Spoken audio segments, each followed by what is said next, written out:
Matalalombe dari kelas B12 Prodi Pendidikan Guru Sekolah Dasar. Di sini saya akan menjelaskan materi bab 1 sampai bab 4 tentang konsep Tuhan, konsep manusia, konsep dosa, dan konsep penebusan.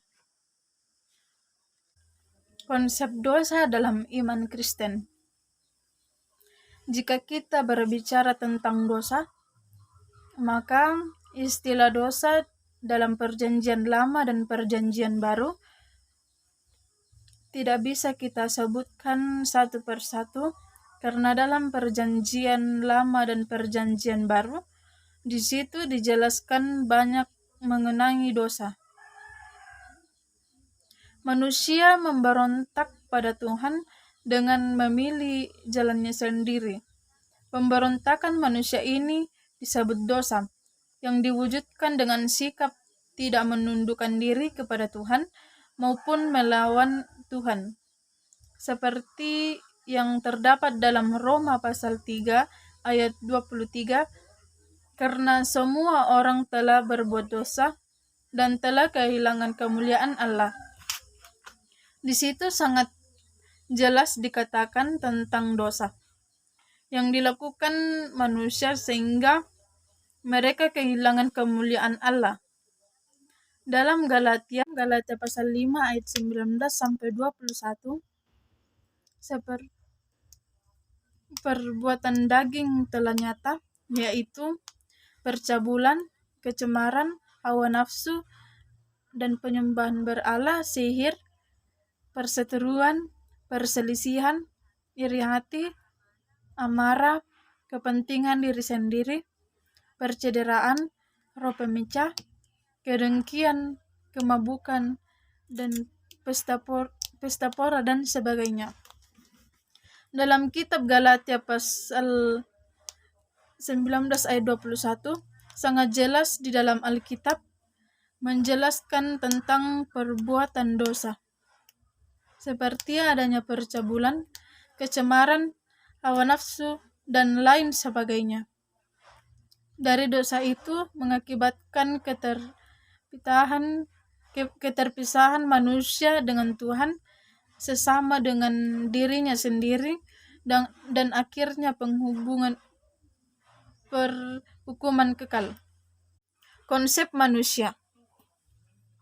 Manusia digambarkan sebagai makhluk istimewa karena pusat dari seluruh makhluk ciptaannya mempunyai hubungan khusus dengan Allah Sang Pencipta. Konsep manusia ada beberapa di antaranya, yaitu pandangan manusia menurut budaya Toraja. Pong Matua atau Sang Pencipta menurunkan aluk yang dinamakan sekarang aluk. Bersamaan dengan itu juga diciptakan nenek manusia pertama yang disebut Datu Lauku.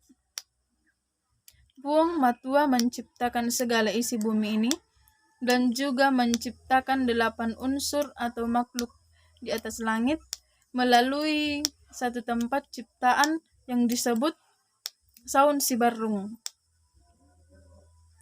yang diantaranya nenek manusia bernama nenek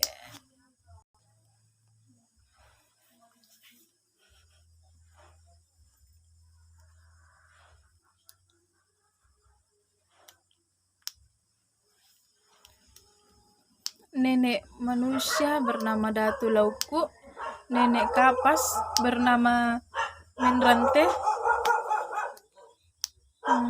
nenek kapas bernama Laungku, nenek besi bernama nenek manusia bernama Datu Lauku, nenek kapas bernama Menrante, nenek kapas Lauku, nenek besi bernama Iroko, nenek hujan bernama Pongopirik-pirik, nenek kerbau bernama Menturini, nenek padi bernama Lamenne, nenek ayam bernama Menturirri. Setelah Pong Matua menciptakan ke-8 makhluk tersebut, Seperti yang telah dijelaskan di atas, maka nenek manusia, nenek pertama Datu Lauku dibelaki dengan sukaran aluk, yang kemudian dikenal dengan aluk Sanda Pitunna, dengan tujuan agar sukaran aluk dapat dilaksanakan untuk memuliakan dan memuja Puang Matua. Kemudian dapat diikuti oleh turunan Datu Lauku yang bernama Buang Mulatau. Sebagai nenek pertama manusia yang turun dari langit ke bumi, tahap kelahiran manusia yang menjadi dasar pelapisan sosial dalam masyarakat Toraja. Oleh karena itu, tanah dalam masyarakat terbeli pula dari 4 tingkatan, yaitu yang pertama, tanah bulaan adalah lapisan bumi dalam tinggi yang dapat menerima sukaran aluk, yang dipercayakan untuk mengatur hidup dan memimpin agama. Yang kedua, tanah basi, lapisan bangsawan yang menengah sebagai pewaris yang dapat menerima mengeluangkan batang, ditugaskan mengatur kepemimpinan dan mengajarkan kecerdasan. Yang ketiga, tanah karurung adalah lapisan rakyat yang biasa, yang merdeka, tidak pernah diperintah langsung, sebagai pewaris yang dapat menerima pande, yaitu tukang-tukang dan orang-orang terampil. Yang ketiga, tanah kuah-kuah adalah lapisan hamba yang sahaja sebagai pewaris yang menerima tanggung jawab sebagai pengabdi, biasanya disebut sebagai Ma'tantu Inanna. Keempat lapisan sosial tersebut sampai saat ini sangat dipengaruhi masyarakat dan kebudayaan Toraja. Yang kedua, pandangan manusia menurut agama Hindu. Dalam agama Hindu, manusia di dunia ini ditakdirkan lahir menurut kasta-kasta tertentu seperti Rahmana atau golongan pendeta, Ksatria atau golongan yang memerintah prajurit, kasta Waraya yaitu golongan tani atau saudagar, kasta Sudra adalah golongan Dugrat. Dalam ajaran Hindu, manusia terdiri dari tubuh yang bersifat tanah, jiwa, dan atma yang berjiwa yang kekal. Karya penebusan Kristus. Penebusan Kristus melalui relasi alam semesta kepada Allah sebagai Sang Pencipta. Hal ini dapat disaksikan melalui pernyataan Paulus yang terdapat dalam Roma pasal 8 ayat 19 sampai 22. Sebab dengan sangat rindu seluruh makhluk menantikan saat anak-anak Allah dinyatakan, karena seluruh makhluk telah ditaklukkan kepada kesia-siaan, bukan oleh kehendaknya sendiri, tetapi oleh kehendak Dia yang telah menaklukkannya. Tetapi dalam pengharapan karena makhluk itu sendiri juga akan dimerdekakan dari perbudakan kebinasaan dan masuk dalam kemerdekaan dalam anak-anak Allah. Sebab kita tahu bahwa dosa manusia berakibat pula kepada Sang Pencipta. Itu sebabnya setiap orang percaya memiliki tanggung jawab untuk